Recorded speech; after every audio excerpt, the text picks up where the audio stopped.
Hi friends, ಎಲ್ಲರಿಗೂ ನಮಸ್ಕಾರ. ನಾನಿವತ್ತು ಫ್ರೈಡ್ ರೈಸ್ ಮಾಡ್ತಾ ಇದ್ದೀನಿ. ಬರ್ರಿ ಮಾಡೋಣ.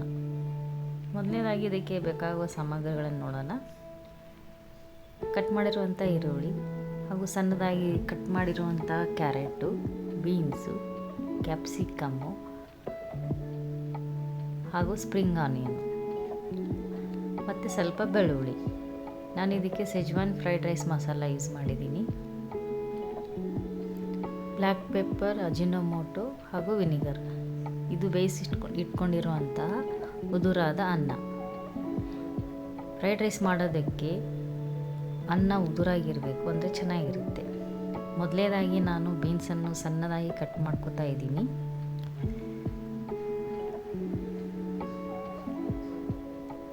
ಕ್ಯಾರೆಟ್ನು ಕೂಡ ಹಾಗೆ ಸಣ್ಣದಾಗಿ ಕಟ್ ಮಾಡಕತ್ತೀನಿ.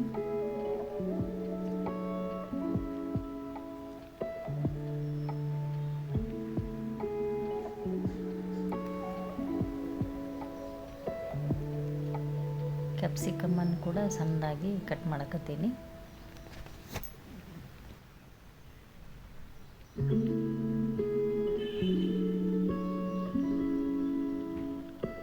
ಈಗ ಸ್ಪ್ರಿಂಗ್ ಆನಿಯನ್ ಕೂಡ ಸಣ್ಣದಾಗಿ ಕಟ್ ಮಾಡ್ಕೋಬೇಕು. ನೋಡಿ, ಈಗ ಎಲ್ಲ ಕಟ್ ಮಾಡ್ಕೊಂಡಿದ್ದೀನಿ. ಈಗ ಸ್ವಲ್ಪ ಬೆಳ್ಳುಳ್ಳಿಯನ್ನು ಸುಲ್ಕೊಂಡಿದ್ದೀನಿ. ಬೆಳ್ಳುಳ್ಳಿಯನ್ನು ಸಣ್ಣದಾಗಿ ಕಟ್ ಮಾಡ್ಕೋಬೇಕು.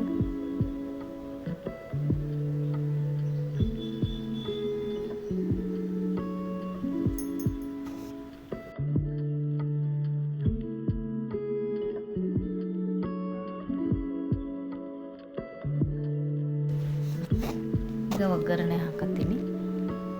ಮೊದಲನೇದಾಗಿ 1 ಟೇಬಲ್ ಸ್ಪೂನ್ ಎಣ್ಣೆ ಹಾಕಿ, ಎಣ್ಣೆ ಕಾದ ನಂತರ ಬೆಳ್ಳುಳ್ಳಿಯನ್ನು ಹಾಕಬೇಕು.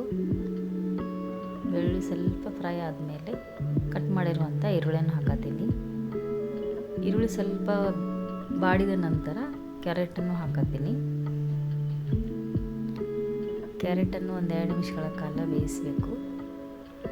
ನಂತರ ಬೀನ್ಸನ್ನು ಹಾಕಿನಿ. ಬೀನ್ಸು ಕ್ಯಾರೆಟ್ ಸ್ವಲ್ಪ ಮೆತ್ತಗಾಗಬೇಕು. ಈಗ ಕೊನೆಯದಾಗಿ ಕ್ಯಾಪ್ಸಿಕಮ್ಮನ್ನು ಹಾಕತ್ತೀನಿ. ಕ್ಯಾಪ್ಸಿಕಮ್ ಬೇಗ ಮೆತ್ತಗಾಗುತ್ತೆ. ಈಗ ಫ್ರೈಡ್ ರೈಸ್ ಮಸಾಲ ಹಾಕತ್ತೀನಿ. ಈಗ ನೋಡಿ, ಅನ್ನ ಮಿಕ್ಸ್ ಮಾಡ್ಕೊಳಕತ್ತೀನಿ. ಕೊನೆಯದಾಗಿ ಬ್ಲ್ಯಾಕ್ ಪೆಪ್ಪರು ಹಾಗೂ ಅಜಿನೋಮೋಟೊ ಹಾಗೂ ವಿನೆಗರನ್ನು ಮಿಕ್ಸ್ ಮಾಡ್ತಾ ಇದ್ದೀನಿ. ನಂತರ ಸ್ಪ್ರಿಂಗ್ ಆನಿಯನ್ನು ಹಾಕ್ತಾ ಇದ್ದೀನಿ. ಎಲ್ಲ ಹಾಕಿ ಚೆನ್ನಾಗಿ ಮಿಕ್ಸ್ ಮಾಡಬೇಕು. ಈಗ ನೋಡಿ ಸೋಯಾ ಸಾಸ್ ಹಾಕತ್ತೀನಿ. ಸೋಯಾ ಸಾಸ್ ಹಾಕಿದ ನಂತರ ಎಲ್ಲ ಚೆನ್ನಾಗಿ ಮಿಕ್ಸ್ ಮಾಡ್ಕೋಬೇಕು. ಗ್ಯಾಸನ್ನು ಸಿಮ್ಮಲ್ಲಿ ಇಟ್ಟು 1-2-3 ನಿಮಿಷಗಳ ಕಾಲ ಎಲ್ಲ ಚೆನ್ನಾಗಿ ಮಿಕ್ಸ್ ಮಾಡ್ಕೋಬೇಕು.